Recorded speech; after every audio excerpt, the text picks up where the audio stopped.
자, 그럼 보겠습니다. 오늘 5월 5일 어린이날 말씀 같이 보도록 하겠습니다. 시편 4편 한번 펴보실까요? 지지난주 3주 전에 몇 절까지 했는지 기억이 안 나신다 그러셔서 지금 한번 생각해 보실래요? 몇 절까지 했는지 혹시 기억나시나? 표시, 표시는 돼 있어요?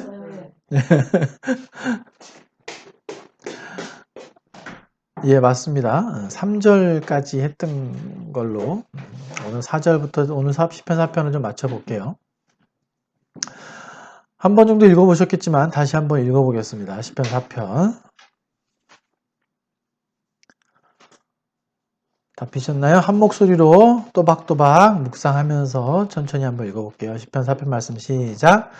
내 의의 하나님이여 내가 부를 때에 응답하소서. 곤란 중에 나를 너그럽게 하셨사오니 내게 은혜를 베푸사 나의 기도를 들으소서. 인생들아 어느 때까지 나의 영광을 받고 욕되게 하며 헛된 일을 좋아하고 거짓을 구하려는가. 여호와께서 자기를 위하여 경건한 자를 택하신 줄 너희가 알지어다. 내가 그를 부를 때에 여호와께서 들으시리로다. 너희는 떨며 범죄하지 말지어다. 자리에 누워 심중에 말하고 잠잠할지어다. 의의 제사를 드리고 여호와를 의지할지어다. 여러 사람의 말이 우리에게 선을 보일 자 누구뇨 하오니 여호와여 주의 얼굴을 들어 우리에게 비추소서. 주께서 내 마음에 두신 기쁨은 그들의 곡식과 새 포도주가 풍성할 때보다 더하니이다. 내가 평안히 눕고 자기도 하리니 나를 안전히 살게 하시는 이는 오직 여호와이시니이다. 아멘.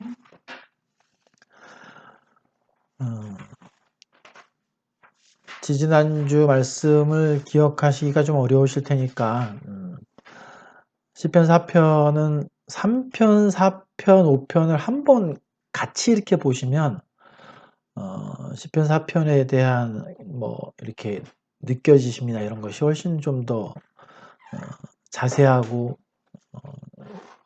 체계적으로 깨달아지실 수 있을 것 같아요. 3편부터 해서 4편, 5편까지를 다윗이 이제 자신의 아들인 압살롬이 반역을 했을 때 그 전후, 그 중간 또 그 후에 이렇게 지은 것으로 이해하는 해석하는 경우들도 좀 있거든요. 근데 시편 4편 같은 경우는 이제 그렇게 보지 않는 경우들은 7절 때문에 7절을 보면 주께서 내 마음에 두신 기쁨은 그들의 곡식과 새 포도주가 풍성할 때보다 더하니이다. 이 구절 때문에 이 시편 4편은 이 다윗 시대에도 공업 같은 것이 아니라 농업이 모든 산업의 주였잖아요. 핵심이었잖아요. 그래서 곡식을 수확하고 이런 것들이 가장 중요한 일이었기 때문에 이 시편 4편은 그런 어떤 농사일과 관련된 사람의 임재하심 또 도우심을 기대하는 그런 시편이 아니겠느냐. 이제 이렇게 해석하는 경우들도 좀 있어요. 뭐 그렇게 본다 그래서 문제가 될 것 같지는 않거든요. 그러니까 해석에 따라서 여러 가지 또 우리 상황에 맞게 우리가 시편 4편을 보면서 내 상황에 맞춰서 또 하나님이 깨닫게 하시는 바들도 분명히 있을 것이기 때문에 이게 꼭 언제 어떤 상황이다에 우리가 얽매여서 시편을 적용할 필요는 없을 것 같아요. 우리 삶에 맞춰서 적용하면 충분히 우리의 은혜가 되는 것이다 이렇게 이해할 수 있을 것 같아서 배경이나 이런 부분들은 우리가 참고를 하되 시편을 가급적이면 내용들을 파악해서 나에게 적용해보는 그렇게 시편을 이해하면 좀 좋을 것 같습니다. 그 1절에 기억나시는 부분이 혹시 기억나시나요? 곤란 중에 나를 너그럽게 하셨사오니 이게 어떤 의미였는지? 곤란 중에 나를 너그럽게 하셨사오니. 뭐 이제 좁은 방에 갇혀 있다. 예, 소망인데 완료된 것으로 기도하는 것도 있죠. 3절에 주로 그런 표현들이 많았었잖아요. 내가 하나님께 소망하는 것인데 다윗은 그 시제를 이미 나에게 이루어진 것으로 표현을 하고 있다. 이제 그런 것도 있고 곤란 중에 너그럽게 만드셨다는 얘기는 나에게 여지를 만들어 주셨다. 예. 내가 압박받는 좁은 방에 있다가 넓은 방으로 이렇게 인도하셨다. 이런 의미를 가지고 있다. 이렇게 말씀드렸잖아요. 그러니까 정말 힘들고 어려울 때는 이렇게 굴 속에 갇혀 있는 느낌도 들잖아요. 그죠? 그런 것도 같은 건가요? 상황은 변하지 않았는데 마음이 달라지는 그것도 너그럽게 완전히 그런 의미죠. 완전히 그런 의미예요. 사실은 상황은 하나도 안 바뀌었지만, 예. 사람들이 딱 봤을 때는 완전 다른 거예요. 정말 더 상황은 그대로인데 어떻게 사람이 저렇게 평안할 수가 있지? 여기서 다윗이 말하는 건 일관되게 그런 의미예요. 일관되게 그런 의미입니다. 상황이 개선되거나 바뀌거나 좋아졌기 때문에 내가 하나님께 감사하다는 의미보다는 내가 하나님을 신뢰함으로 그렇게 해주실 것을 믿음으로 바라보고 내가 먼저 평안할 수 있는 그런 의미가 3편, 4편, 5편에 다 들어가 있어요. 골라 중에 나를 너그럽게 하셔서 이제 은혜를 베푸시고 나의 기도를 들으셨다. 이렇게 이해한다는 거죠. 그래서 여기서 인생들아라고 말했던 것도 이제 부유한 자들에 대해서 1차적으로 문맥상으로는 그대로 이야기를 하고 있고 그 자들이 자기에게 두 가지 형태로 압박을 하고 있는데 다윗의 영광을 받고 욕되게 하고 헛된 일을 좋아하고 거짓을 구하는 이런 형태. 그래서 우리 인생에서 문제가 되는 일들은 대부분 이 다윗이 지금 이 두 가지 형태로 말하는 영광을 받고 욕되게 하고 헛된 일을 좋아하고 거짓을 구하는 그런 형태로 나타난다. 이제 이렇게 말씀을 드렸었습니다. 4절부터 한번 보겠습니다. 이 스펄전 시편이 이게 1권이거든요. 이게 1권인데 교회에 없어져 다시 샀는데 여기에 보면 시편 4편과 관련돼서 스펄전 목사의 설교가 해당 본문이 4절 5절이에요. 4절 5절인데 여기서는 믿지 않는 사람들에게 네 가지 단계를 통해서 하나님을 의지할 것을 스펄전 목사가 말하고 있어요. 굉장히 설득력이 있더라고요. 한번 나눠보실래요? 4절 5절을 네 단계로 나누면 어떻게 나눌 수 있을지? 떨며 범죄하지 말지어다. 네, 거기까지 한 단계. 네, 또 신중에 말하고 잠잠하지. 네, 그렇죠. 네, 두 번째 단계. 세 번째 단계 의의 제사를 드려라. 네 번째는 여호와를 의지하라. 이렇게 해서 구분되어 있어요. 그래서 너희는 떨며 범죄하지 말지어다를 이제 하나님을 경외해야만 한다라는 이제 문맥으로 작성을 하고 있습니다. 또 자리에 누워 심중에 말하고 잠잠할지어다란 이제 주의 깊게 너 자신이 어떠한 존재인지를 살펴야 한다. 이런 주제로 말하고 있고요. 이제 의의 제사를 드려야 된다는 건 그렇게 한 후에 하나님께 나아갈 때는 하나님이 원하시는 바른 방법으로 나아가야 한다. 라는 걸 또 이야기하고 있고 여호와를 의지할지어다라는 부분은 우리가 그럴 때 믿음을 발휘해야 한다. 이렇게 해서 구분을 하면서 설명을 하고 있는데 한번 시간이 될 때 한번 읽어보시면 좋을 것 같아요. 요 토픽만을 딱 가지고서 이제 믿지 않는 자들에게 권고하는 단계로 설명을 하고 있는데 복음 설교를 혹시 이렇게 복음을 어떻게 설명해야 될지가 조금 막막하신 분들은 읽어보고서 이런 단계로 아마 복음에 대한 내가 믿지 않는 사람들한테 설명을 하거나 또 가족에게 복음을 증거할 때 이런 단계를 좀 잡으시면 좀 유익함이 있을 것 같아요. 참고하시면 좋을 것 같습니다. 여기서 지금 다윗이 4절을 시작하면 너희는 이렇게 이야기하고 있는데 여기 너희는 누구를 말하는 걸 수 있을까요? 위에 보면 2절에 있는 인생들아 이렇게 1차적으로 적용이 되겠죠. 다윗에게 다윗을 욕되게 하고 헛된 말을 꾸며서 거짓을 구하는 그 인생들에게 너희는 이렇게 이야기하는 거죠. 너희는 떨며 범죄하지 말지어다 이렇게 이야기하고 있습니다. 떨며 범죄하지 말지어다. 떤다라는 거는 굉장히 이 히브리적 표현에서 굉장히 강한 표현이라 그래요. 굉장히 분노해서 떨거나 너무 두려워서 불안해서 막 그래서 그냥 좀 무섭다 이런 개념이 아니라 정말 거대한 적을 앞에 두고서 빠져나갈 수 없는 상황에서 두려워 벌벌 떠는 이런 헤어나올 수 없는 분노하고 조금 다르잖아. 다른 거예요? 그러니까 이건 두려운 거랑. 두려워서 그냥 사지가 벌벌벌 떨리는. 근데 요즘 시대에는 사실 이런 두려움을 겪는 경우들은 사실 거의 없긴 하죠. 많으세요? 두려워서? 그러니까 이것처럼 밤중에 가다가 갑자기 남자 셋이 다가오고 그럴 때 막 두려워서 막 사시나무 떨듯이 막 떨리는 경우들이 있으셨었어요? 소율이가 저한테 이제 잘못해가지고 그게 이제 제가 이렇게 여러 번 했는데 마지막 찬스까지 다 썼을 때 제가 이제 그때 막 이제 소율이가 자녀가 벌 받기 바로 전에 두려움으로 떠는 엄청 그러니까 이제 이 떨림, 여기서 말하는 이 떤다라는 건 정말 죽음 앞에서 빠져나갈 수 없는 상황에 직면했을 때 오는 두려움, 떨림 이런 걸 의미하는 거예요. 폭행당하는 아내들이 남편이 막 집에 들어올 때 뭘 들고 막지 같은 거 들고 납치당했을 때 범죄적인 그러니까 많죠. 그러니까 이 떨림이라는 게 사실 그런 떨림을 말하는 거긴 해요. 그러니까 여기서 다윗이 이 인생들이라고 표현된 뭐 3절에서는 많은 자신을 대적하는 자들 이런 자들에게 직접적으로 지금 권면하는 것이 너희가 하나님 앞에서 그렇게 떨어야 한다. 하나님은 너희가 그렇게 충분히 떨게끔 하실 수 있는 분이다. 이걸 지금 이야기하고 싶은 거예요.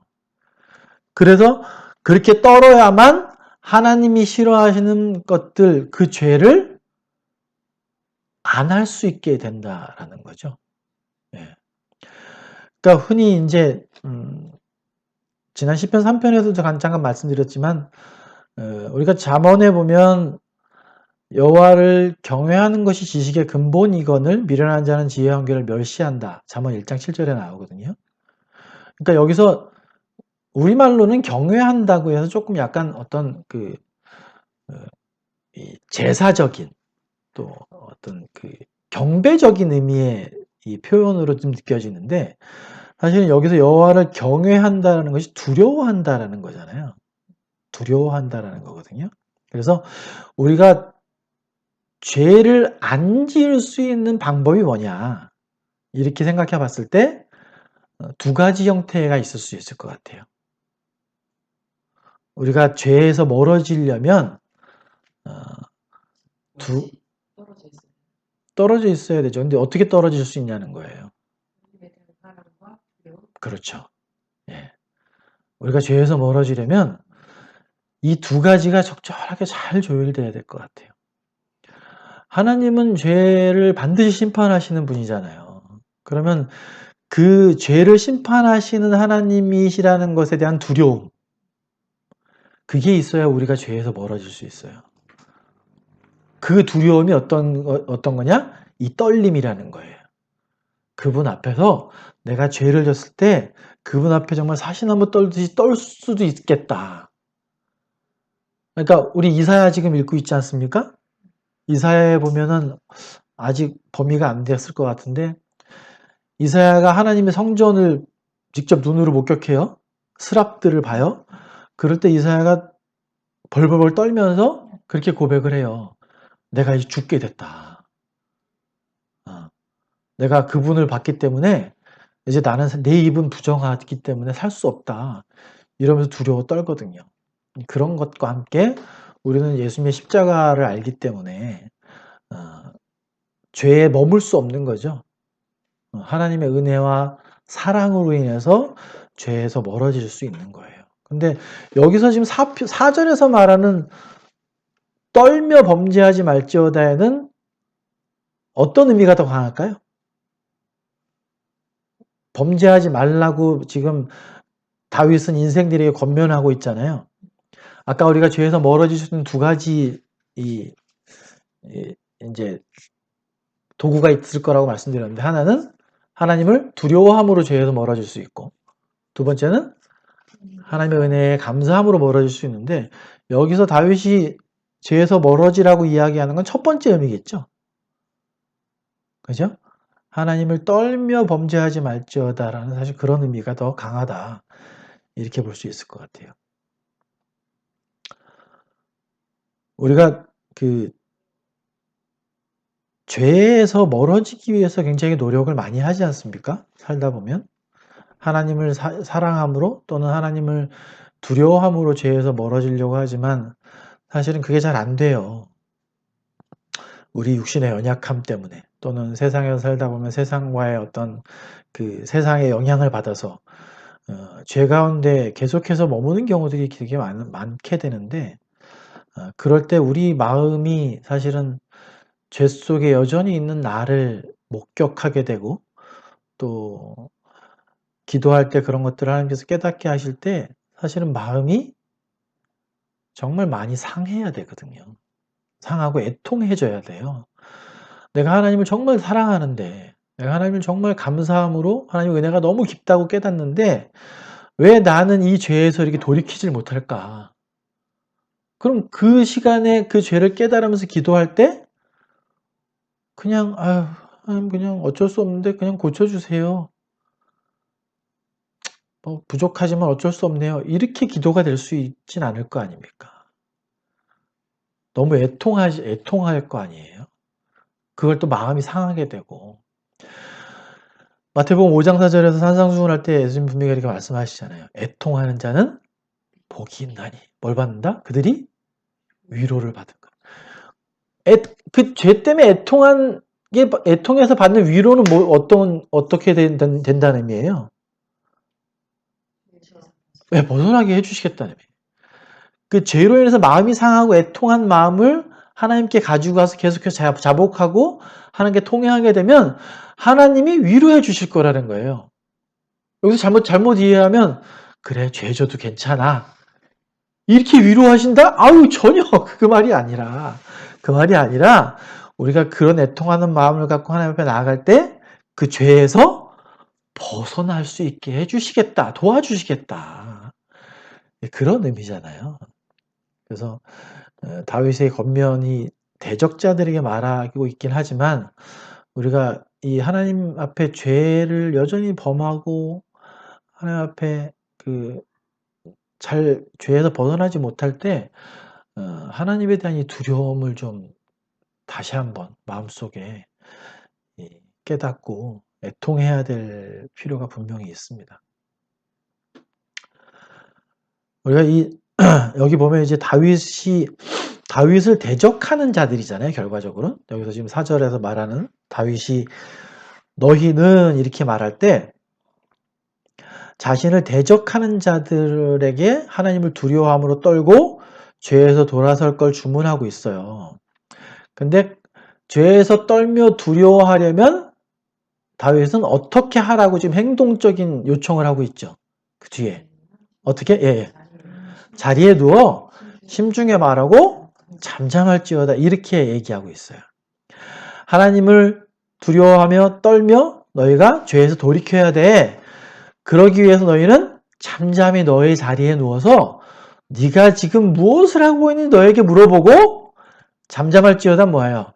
너희가 하고 있는 그 말과 행동에서 돌이켜야 될 거야. 이제 이 얘기를 하고 있는 겁니다. 우리 지금 민수기 읽고 있는데 거기서도 비슷한 말씀들이 나오잖아요. 민수기 12장에도 보면 거기 모세를 대적하는 미리암하고 아론이 나오죠. 너만 하나님이 선택했냐? 나도 대언을 하고 아론은 대제사장이다. 이렇게 대적을 하니까 하나님께서 그들이 아닌 하나님이 택하신, 하나님이 의롭다 택하신 모세에게 힘을 주시잖아요. 네. 또 그런 경우도 있고 또 바로 그 뒤에 넘어가면 민수기 16장에 또 나오죠. 고라, 다단, 아비람 이들이 이제 고라 같은 경우는 고핫의 자손이에요. 그러니까 레위거든요. 게르손 고핫 무라리에서 고핫의 자손이 이제 고라인데 그 고라랑 이제 루벤 자손인 다단과 아비란이 또 모세를 대적하잖아요. 이들도 사실은 굉장히 높은 지위에 있던 사람들이에요. 레위인이고 또 성막 이제 루벤 자손인 다단과 아비람은 지도자급에 속하는 사람들이란 말이에요. 그러니까 이런 사람들도 모세 너만 어떻게 특별하냐 이러면서 모세를 대적할 때 하나님께서는 하나님이 택하신 자에게 충분한 의를 주시죠. 네, 선택을 하시고.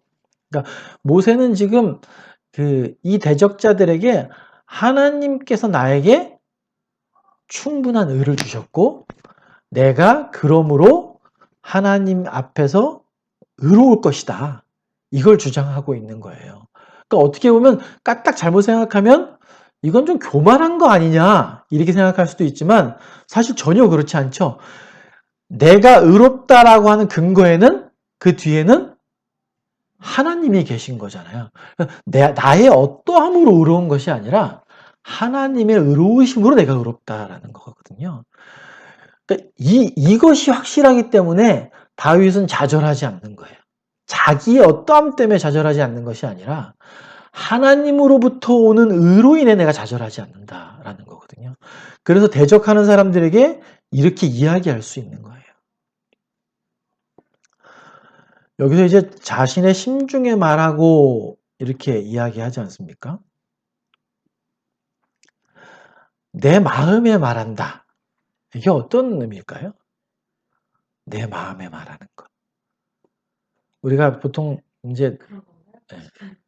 내 영혼아 너는 낙심치 말고 하늘을 성하면서 이렇게 말하는 뭐 그런 의미일 수 있죠. 근데 자기 자신을 향해서 말하고 자신과 대화하고 생각해보는 그러니까 여기서 이제 다윗이 인생들 대적자들에게 너희는 하나님을 경외 두려움으로 떨며 죄 짓지 말고 너 심중에 잠잠히 누웠을 때 너 스스로에게 한번 물어봐라.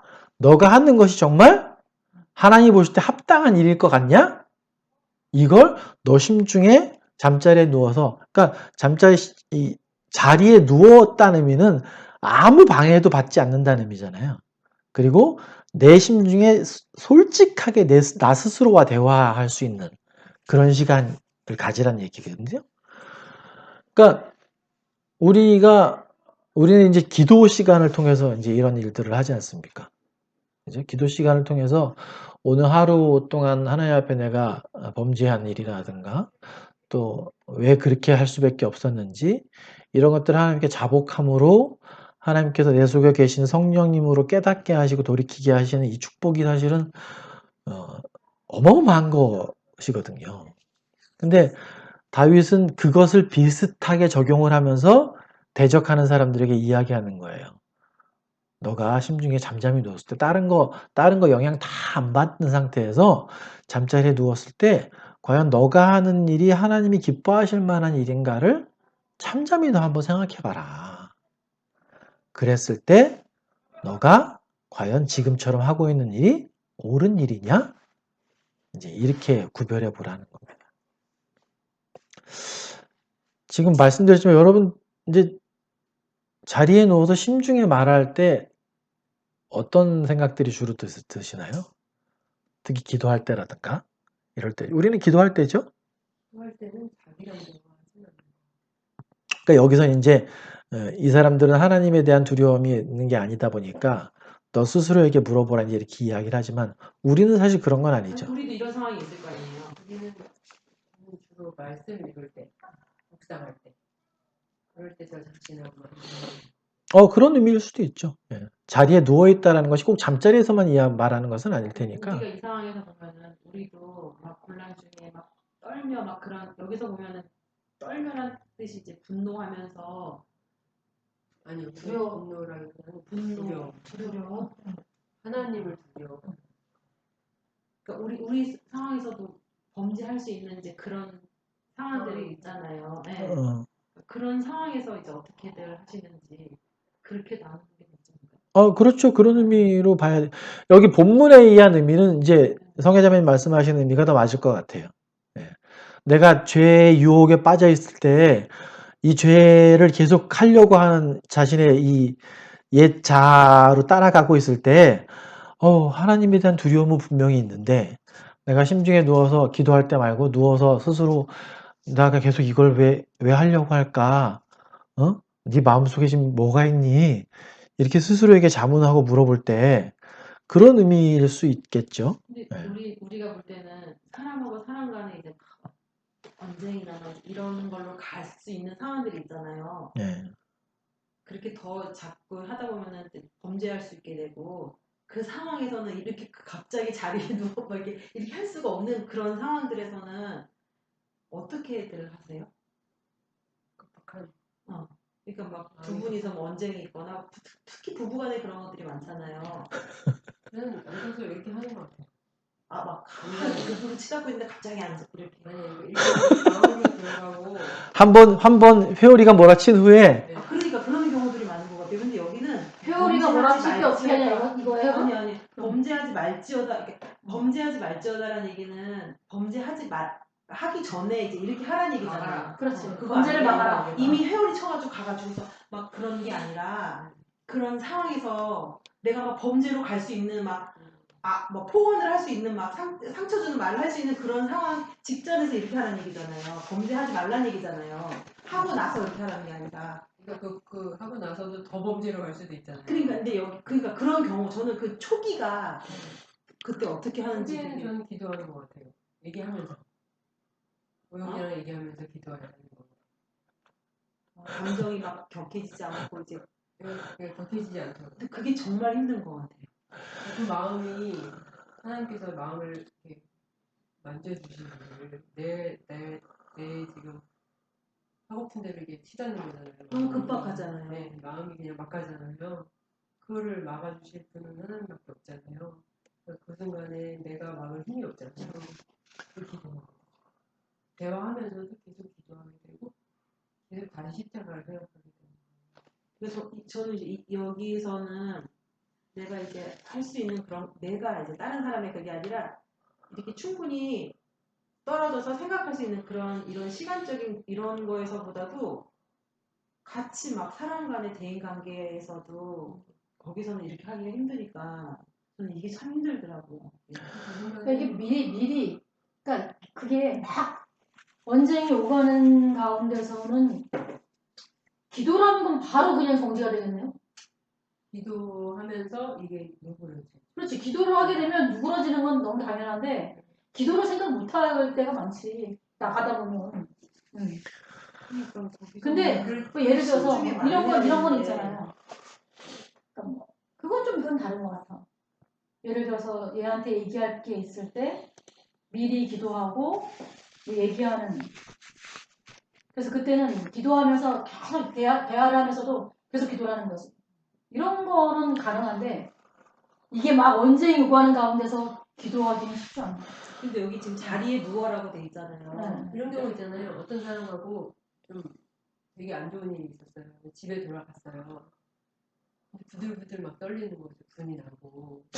네, 그런 경우에 범죄로 달려가기 되게 쉬운 상황이잖아요. 그리고 계속 내가 당했던 것을 계속 리마인드하면 점점 더 분노는 커져가고 복수해야겠다는 생각이 들고 어떻게 대갚아줄까 막 이렇게 될 거 아니에요. 근데 그때 잠잠히 생각하는 거죠. 그러니까 만약에 이제 이런 뭐를 하고 있는 거지? 그러니까 그런 경우에는 이게 이제 그 후인데 이제 막 감정이 격해지기 시작할 때 사실은 방법은 사절에 있는 것이 방법일 수도 있어요. 일단 잠잠할 필요가 좀 있다. 자기 입을 좀 닫을 필요가 있다. 네. 자리에 누워라는 말이 포지션을 바꾸는 거잖아요. 그 위치를 벗어나는 걸 수도 있어요. 그러니까 그 상태, 흥분되는 그 상태의 마음에서 어쨌든 거기서 자리를 바꾸라는 것도 혹시 하면은 그 상황에서는 그렇게 충분히 묵상도 가능한 이야기입니다. 굉장히 예. 힘든데 그렇게 돼야지만 이게 더 범죄하는 것이다 그칠 수 있을 것 같아요. 여기서 이제 자리에 누워 심중에 말한다고 하는 것이 하나님 믿지 않는 사람, 다윗을 대적하고 있는 사람에게 지금 다윗이 권면하는 걸로 이해해서 이건 기도를 말하는 건 아니야 이렇게 이해하는 것도 족하지만 사실 우리에게 적용하려면 이거를 조용한 골방으로 가서 기도의 자리에 가서 기도를 하고 내 마음이 평온해지고 잠잠해질 거다. 이렇게 이해하는 것도 충분히 가능한 구절입니다. 그러니까 잠잠함이라는 거 있죠? 잠잠함. 성경에선 이 잠잠함에 대한 것이 굉장히 많이 나와요.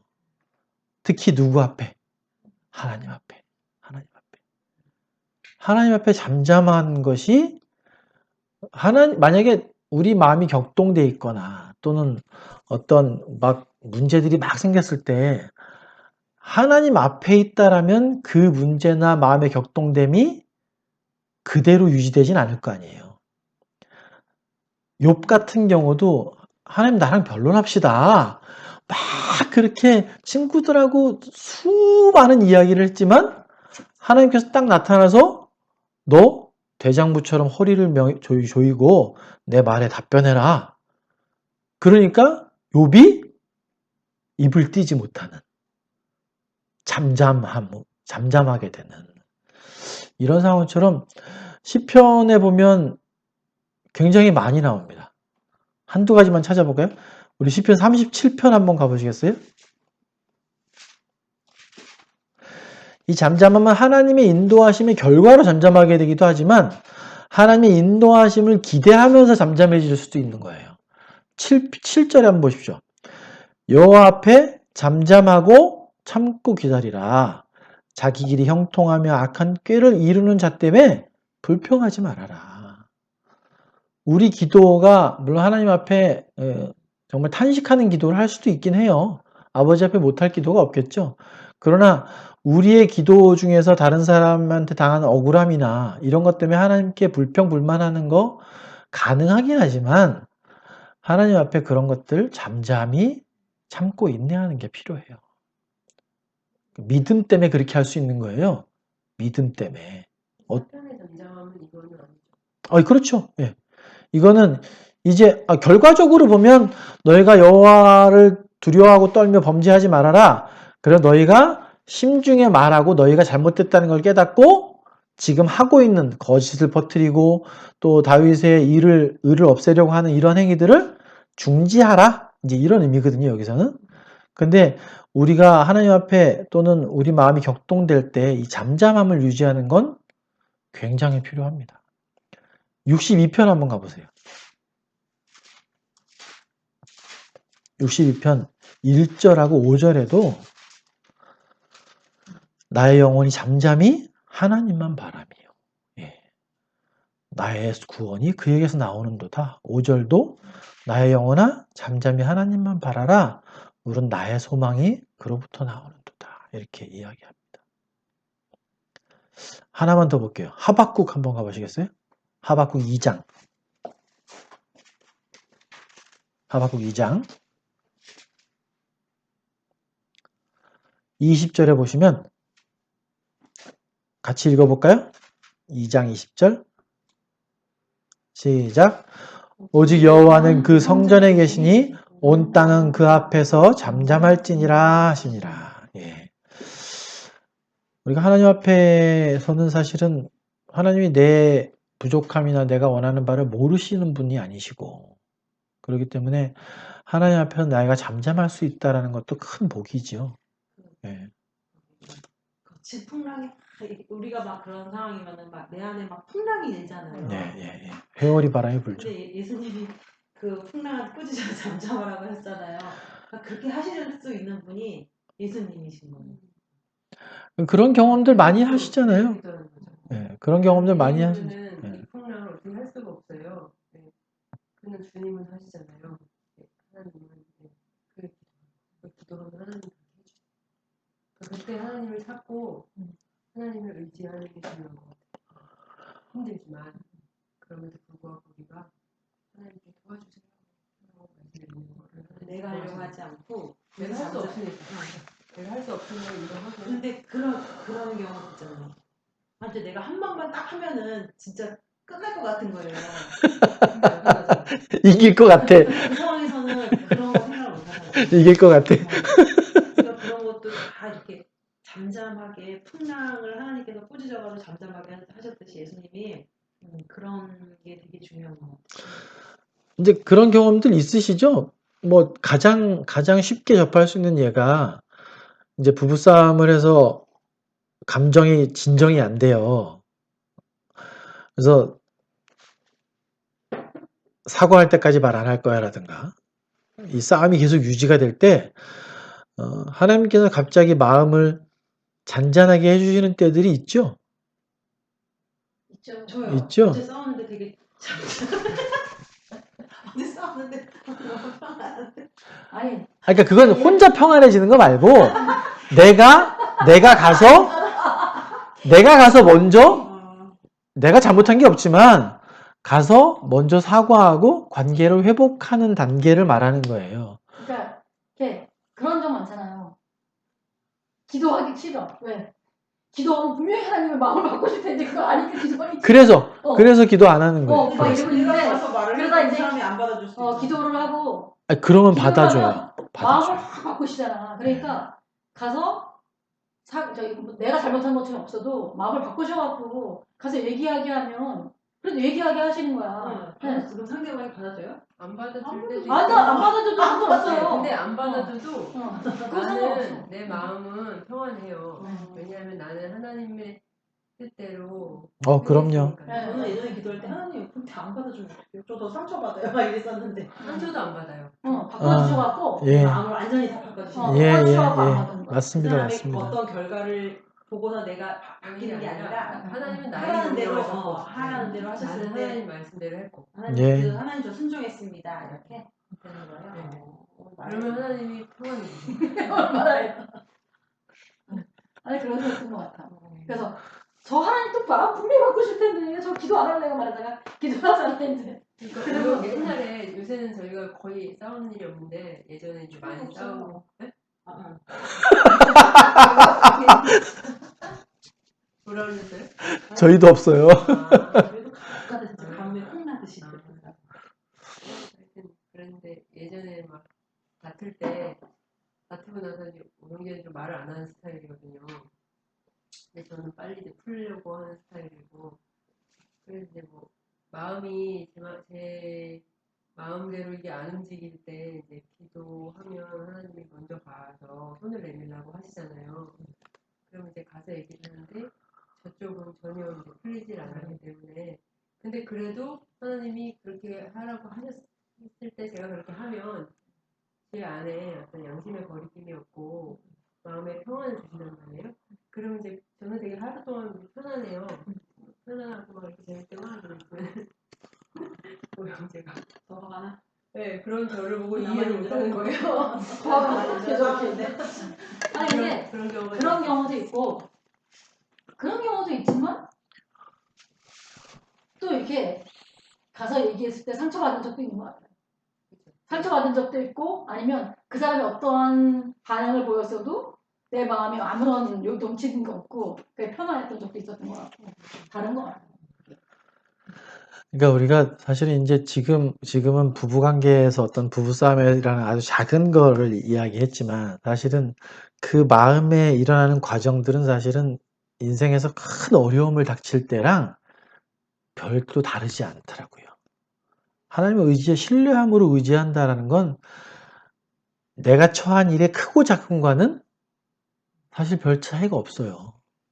내가 하나님 앞에 마음을 잠잠히 할 수 있는 지금 다윗이 이렇게 기도할 수 있는 것도 온전한 믿음으로 신뢰함으로 잠잠할 수 있는 것처럼 여기서 다윗이 자신을 대적하는 자들에게 하나님을 두려워하고 심중에 말하고 잠잠하라고 권면할 수 있는 건 자기 자신이 그렇게 하기 때문에 그렇게 권면하는 거잖아요.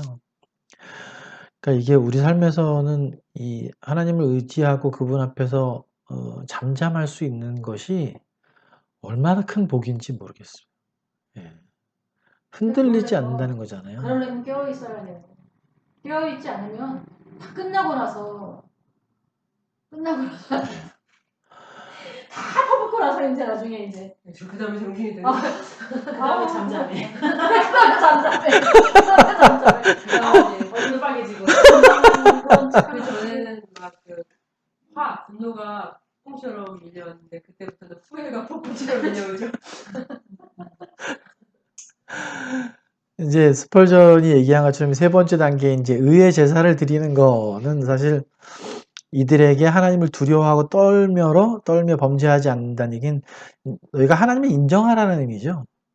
하나님께서 자신을 의롭게 한 다윗을 대적하는 것이 하나님을 대적하는 것이니 너희 그렇게 하지 말고 하나님을 인정함으로 의의 제사를 드려라. 하나님을 인정하는 것 자체가 의의 제사다. 이제 이 의미를 이야기하고 있는 거예요. 그래서 다른 사람을 망하게 하는 것이 아니라 하나님 여호와를 온전히 의지함으로 여호와께서 세운 자를 인정하는 것이 의다. 이렇게 말하고 있는 겁니다.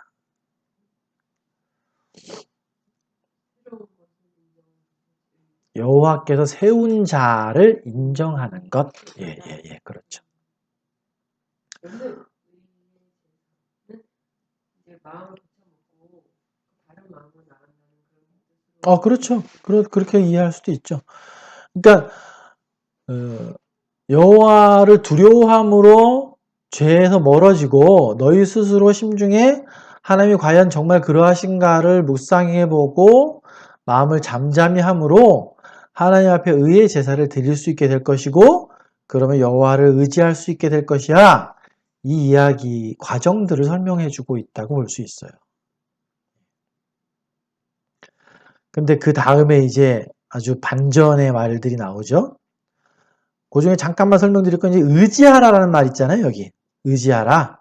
의지할지어다. 요 이제 단어적인 의미는 영어로는 트러스트거든요. 믿는다, 신뢰한다, 안심하다 이런 의미인데 말뜻의 의미는 저런 의미가 있대요. 땅에 벌렁 들어눕는다라는 의미를 내포한다는 거예요. 그러니까 개들이 주인 앞에 가면 어때요? 배를 뒤집어 까잖아요. 그 의미가 뭡니까? 배는 되게 약한 부분이잖아요. 짐승들에게. 가장 약한 부분인데 내가 상대에게 배를 뒤집어 까보인다는 의미는 그 상대를 완전히 신뢰한다라는 의미예요.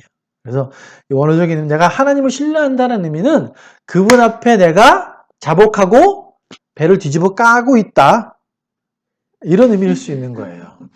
진짜 이렇게 하면 기도할 때. 기도할 때 그렇게 하는, 그러니까 행위적인 의미가 그렇다라는 거예요. 그러니까 완전히 믿고 있다라는 의미죠. 이분은 나를 절대로 해하지 않아. 이런 의미의 단어를 갖고 있다. 이제 그렇게 권면을 했더니만 6절에서 그 사람들이 뭘 요구한대요? 인생들이 어떤 말을 한다는 거예요? 우리에게 선을 보이지 않고. 그렇게 하면 뭐가 좋은 건데? 이 얘기예요. 너가 말하는 것처럼 하나님을 떨며 범죄하지 않고 하나님을 인정하고 의의 제사를 드리고 의지하면 나한테 뭐가 좋은 건데 도대체? 이 얘기예요. 여러 사람이라는 의미는 인생들을 직접적으로 의미하는 걸 수도 있고 인생들이라고 한 주변 사람들을 의미하는 걸 수도 있고 다윗이 이렇게 하나님을 의지함으로 신뢰하고 의의 제사를 드리라고 권면할 때 그 권면을 정면으로 반박하는 사람들, 그 사람들이 뭐라고 얘기를 해요 지금? 그렇게 얘기하면 하나님이 나한테 뭐 주신대? 이렇게 얘기하는 거예요. 그랬더니 다윗은 뭐라고 말합니까? 이렇게 말하는 자들이 있으니 하나님 당신의 얼굴을 비춰주십시오. 이렇게 말하고 7절까지 한번 보십시오. 여호와의 얼굴을 비춰주실 때 내가 느끼는 기쁨은 뭐보다 크다? 그들의 곡식과 새끼들을 풍성하게. 그들이 누구예요? 인생들. 또 6절에서 여러 사람. 도대체 하나님이 보여주실 선이 뭡니까? 우리는 이렇게 많은 곡식과 이런 많은 전쟁의 탈취물들이 있는데 도대체 하나님을 떨며 범죄하지 아니하면 우리에게 보여주실 선이 뭐예요? 이렇게 얘기하니까 다윗은 뭐라 그래요? 주님의 얼굴을 비춰주십시오. 주님께서 얼굴을 비춰주실 때 내가 깨닫는 기쁨은 그들이 말하는 저런 선과는 비교할 수 없을 만큼 큰 기쁨입니다. 이 이야기를 하고 있는 우리에게 뭐가 좋냐? 뭐가 더 여러 사람이 누구예요? 여러 사람. 여기서 지금 좀 전에 말씀 여러 사람이라면 직접적으로는 인생들이죠. 인생들. 그럼 거기서 우리는 여러 사람. 여러 사람이 우리죠. 여러 사람이 의견. 여러 사람이 다윗에게 우리에게 그럼 너가 말한 것처럼 그렇게 하나님을 의지하라면 우리에게 도움되는 건 뭡니까? 이렇게 말하는 거예요. 도움이 되는 그것이 아니라 그럼 누구냐? 그 뒤에 우리는 뭐냐? 뒤에 우리는 이제 다윗을 포함한 하나님의 인도하심을 소망하는 자들이겠죠. 성경에서 우리가 다르단 말이에요. 이건 당연히 그렇게 봐야 되는 의미인데요.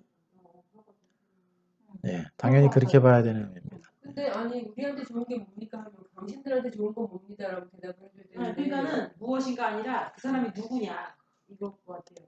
누구냐 이렇게 물어보잖아요. 그러니까 한번 생각해 보십시오. 여기서 이제 다윗을 대적하는 사람들이 너가 그럼 그렇게 주장을 하니 하나님을 신뢰하라고 하니 그러면 하나님을 신뢰함으로 얻는 도움은 뭐냐? 이렇게 물어볼 때 다윗이 자의 포커스를 맞출 때 하나님의 얼굴에 빛을 비춰주는 거야. 이렇게 얘기하면 이 인생들 여러 사람이 이 말에 동의할까요? 이걸 알까요? 무슨 말씀인지 이해되세요? 다윗이 이제 야 너희들 범죄하지 말고 하나님께 의에 제사를 드리고 잠잠해야 돼. 그래야 너희가 복을 받아. 이렇게 얘기하니까 다윗을 대적하는 사람들이 좋아 그럼 너가 그렇게 말을 하니 그럼 그렇게 하면 우리에게 되는 이득은 뭐야? 이렇게 얘기하니까 다윗이 하나님의 얼굴에 빛을 비춰주실 거야. 근데 하나님의 얼굴에 빛을 비춰주실 때 그 받는 기쁨은 너희들이 흔히 얘기하는 선이라고 말하는 7절에 나오는 너희들이 말하는 곡식과 새포도주가 풍성할 때와는 비교할 수 없는 큰 기쁨이 있어. 그러니 그것이 너희들에게 선이 되는 거야. 이 얘기를 하고 있는 거예요.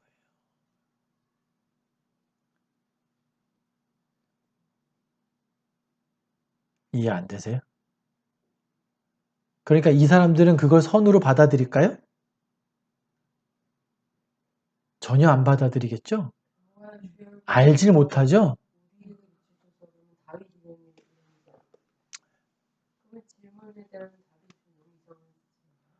다윗은 이 질문이 가장 확실한 답변이라고 생각할 수밖에 없겠죠. 여러분에게 어떤 사람이 하나님 믿으면 뭐가 좋아? 이렇게 얘기할 때 여러분 뭐라고 답변하실 거예요?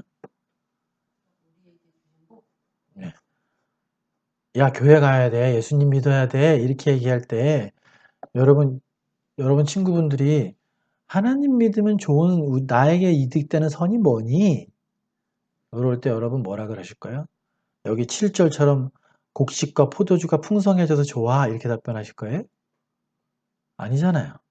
그것과 비교할 수 없어. 그러니까요. 다윗은 지금 그 얘기를 하고 있는 거예요. 여러분이 답변하는 건 그대로 다윗은 지금 이야기하고 있는 거예요. 이해되시나요? 그것 때문에 헷갈리는 것 같아요. 선을 보일 자 누구뇨?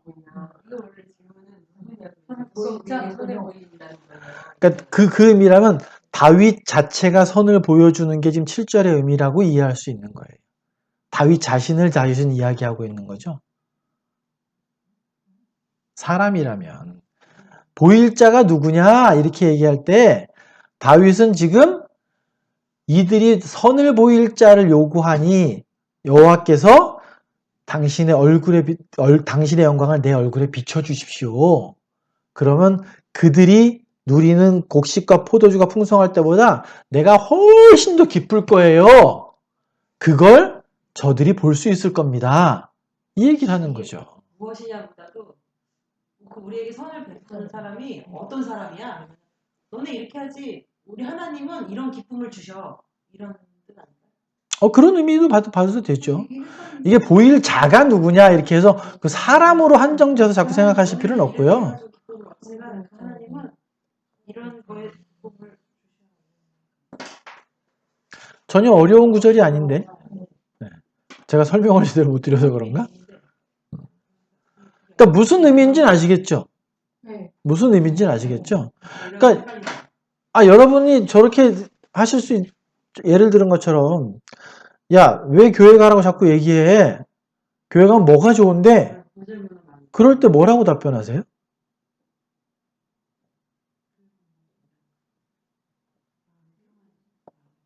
마음이 평안해져? 예수님 안에 너의 인생이 달라질 거야. 하나님 믿는 것이 가장 큰 기쁨이야. 가장 평안한 자가 될 수 있어. 이런 답변을 지금 다윗은 하고 있는 거잖아요. 저는 세상에서 얻는 그 기쁨이 가장 큰 기쁨이지만 고작 그런 그거보다 더 큰 것이겠지만, 기쁨이 있어. 예. 그 기쁨을 주시는 분이 여호와야.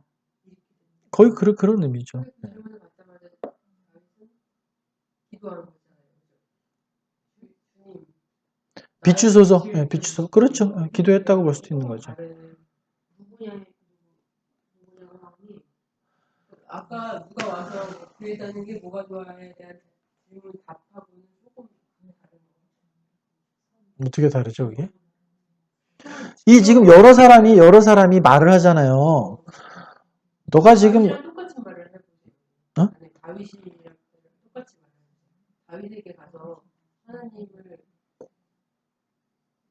근데 여기서는 여기 저기 아니고 공동 번역이 6절을 읽으면 그 누가 우리에게 좋은 일을 보여줄까 하고 말하는 자가 많사오니 그러니까 누가 그 누가 우리에게 좋은 일을 보여줄까 하고 말하는 자가 많사오니 밝으신 당신의 얼굴을 우리에게 돌리소서 여호와 이렇게 나와요. 여기서 보여달라는 우리가 거잖아. 똑같은 것 같은데요. 그 누가 우리에게 좋은 일을 보여줄까 하고 말하는 자가 많사오니 그러니 우리에게 당신의 얼굴을 보여주고 밝으신 당신의 얼굴을 우리에게 돌리소서. 여기 우리랑 뒤에 우리랑 같은 거예요? 같은 건가요? 잠깐 볼게요. 이거 전에요. 여러 사람이 우리에게 여러 사람이 혹시 다윗의 일행 중에도 이 표준 세번역은 또 이렇게 나와요. 수많은 사람이 기도할 때마다 주님 우리에게 큰 복을 내려주십시오 주님. 주의 하나님 얼굴을 우리에게 보여주십시오 하고 빕니다. 너무 내용이 다르죠? 아예 너무 다른 것 그러니까 같아요. 이거를 왜 6절을 따로 띄어서 생각을 자꾸 하시려고 그러는지 모르겠네. 앞에부터 이어지는 거예요. 앞에부터 이어지는 겁니다. 그래서 다윗을 대적하던 사람들에게 4절, 5절에서 권면을 했잖아요, 지금. 그죠? 예. 권면을 했더니만 그 권면을 받은 대상들이 야, 그럼 우리가 그렇게 했을 때 우리에게 이득이 될 만한데 이득이 된다고 말하는데 그 이득을 경험한 사람은 누군데? 이렇게 직접적으로 6절은 그런 의미로 해석할 수 있지만 그럼 그렇게 하면 뭐가 좋은데? 이런 의미로 해석하는 게 더 맞잖아요. 이게 우리가요. 여러 사람의 말이 제가 다이신 거예요. 여러 사람의 말이 우리에게 선을 보일 자 누구냐 하오니 여호와여 주의 얼굴을 들어 우리에게 이 같은 거 아닌가요? 같은 거 같은데? 아니 단어적인 의미는 사실 크게 의미가 없어요. 여기서 6절, 7절에서 말하는 의미 그거예요. 다윗이 권면을 했더니 야 너가 말한 권면이 확실히 좋은 게 뭔데? 이렇게 말했더니 다윗은 하나님 저들이 그걸 모르고 있으니 우리에게 큰 기쁨, 하나님의 영광을 비춰주셔서 그걸 저들이 깨달을 수 있도록 해주십시오. 이 얘기를 하고 있는 거예요. 그래서 잘 못 살고 어렵고 참 불우하게 살지만 얼굴에 항상 충만한 기쁨이 있는 사람들은 그걸 보고서 아, 저 사람이 하나님의 영광을 누리며 살고 있구나. 이걸 깨달을 수 있잖아요. 우리는 다른 것 같아요. 앞이랑 뒤랑? 네. 그래요? 아, 자꾸 우리가 각건 다르고 생각 어때? 그건 중요하지 않다니까요.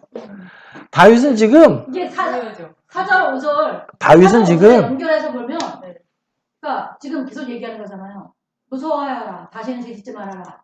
자리에 누워 반성하여라. 고요를 깨지 말아라. 이게 잠잠하라잖아요. 이게 죄물을 받자 죄를 벗어라. 근데 그거랑 똑같은 것 같아요. 내 의의 하나님, 다윗의 의의 하나님이랑 다윗의 의의 하나님이랑 이 비슷한 것 같아요. 그리고 야훼만을 의지하여라. 그러니까 아 근데 뭐가 문제가 되시는 거예요 지금? 누가 우리에게 눈을 보이고 제가 그걸 이해를 못하겠어. 밝으신 당신의 얼굴을 우리에게 보이소서. 아니 그러니까 잠깐만요. 우리에게 선을 보일 자 누구냐 하니까는 다윗 쪽이면은 선을 보일 자라고 얘기할 수 있겠지만 이 사람들한테는 그게 우리라고 하면은 그 선이랑 해당되지 않지 않아요? 여러 사람의 말이 우리에게 그러면 우리가 생각하는 선을 보여줄 수 있는 사람이 있겠어? 다윗이 이렇게 너가 다윗이 너가 그렇게 얘기하니까 그러니까 이게 이거죠. 그 누가 우리에게 좋은 일을 보여줄까 하고 말하는 자가 만사오니 지금 오영진하고 말하는 게 똑같아요. 그러니 밝으신 당신의 얼굴을 우리에게 돌리소서요. 그러니까 다윗이 생각하는 선의 개념과 이 여러 사람이 말하는 선의 개념은 완전히 다른 거예요. 그래서 다윗은 7절에서 내가 말하는 선은 주께서 내 마음에 두신 기쁨, 그분의 당신의 얼굴을 나에게 비춰주신 그 기쁨인데 여러 사람이 말하는 선은 곡식과 새포도주가 풍성한 것인데 그것과는 비교할 수 없다. 이렇게 말하고 있는 겁니다. 그러니까 이 의미, 사실은 이 말뜻은 사실은 너무 당연한 건데 하나님을 모르는 사람들은 사실 이런 기쁨에 대한 것은 상상도 못하는 영역이에요. 그죠? 하나님을 모르는 사람들은 여러분이 기도할 때 성령의 충만함으로 임재하시는 그 하나님의 은혜를 깨달아질 때 십자가의 보혈의 은혜가 깨달아지고 십자가의 피로 인해서 내가 깨끗하게 됐다는 그 충만한 은혜를 깨달아질 때 그 기쁨을 세상 사람들은 감히 상상할 수도 없는 영역이에요. 다윗은 지금 그걸 이야기하고 있는 거예요. 근데 제가 지금 믿는 사람으로서 이렇게 기쁨에 대한 설명을 드렸는데 여러분은 혹시 다른 사람이 갖고 있는 곡식과 포도주로 부러워하고 살고 계시진 않는지요? 우리가 받은 하나님께로 받은 기쁨은 그들의 곡식과 포도주가 풍성할 때 받는 기쁨과는 비교할 수 없는 기쁨이잖아요. 그죠? 근데 혹시나 그 기쁨을 하나님이 주신 그 예수님의 십자가로 주신 그 기쁨을 내가 충만히 깨닫고 은혜 받고 살면서도 혹시나 그들의 곡식과 새 포도주가 풍성한 기쁨을 부러워하고 있진 않으신가? 아삽인가요? 아삽의 시에서 시편 76편 말씀하시는 거죠? 네. 끝을 73편이에요. 네. 근데 사실 그 수준도 아닌 거예요. 사실 우리가 물질적으로 풍요하고 내가 갖고 있는 것이 많아서 갑자기 재산이 확 늘어서 또는 자녀가 너무 훌륭한 사람이 돼서 내가 칭찬을 많이 받고 그런 기쁨도 분명히 기쁘죠. 근데 그 정도 기쁨하고 내가 기도할 때 하나님께서 나에게 정말 충만히 내 사랑하는 자라고 말씀하시고 내가 십자가의 보혈을 깨달아져서 그 은혜 때문에 너무 감사해서 눈물을 펑펑 쏟게 되고 기도할 때 그 기쁨이 비교할 수 있어요? 비교 안 되잖아요. 근데 다윗이 건면한 이런 사람들은 그 기쁨을 과연 상상도 못하지 않습니까? 상상도 못하는 거예요. 이 사람들은 너가 말하는 그 좋은 게 뭐니? 이렇게 얘기해 다윗은 주님 저들이 그걸 모르지만 당신의 그 셰카이나 영광을 글로리를 나에게 비춰주십시오. 그럼 제가 너무 기쁠 것 같습니다. 이걸 말하고 있는 거예요. 우리도 동일하죠. 우리도 동일하잖아요. 그게 정말 기쁘시죠? 그게 정말 기쁘시죠? 세상적으로 좀 부족하고 힘들고 어려운 일이 있겠지만 하나님이 내 마음에 두신 기쁨은 세상에서 얻을 수 있는 그런 게 아니잖아요. 우리에게 주신 그 말씀을 하고 계신 겁니다.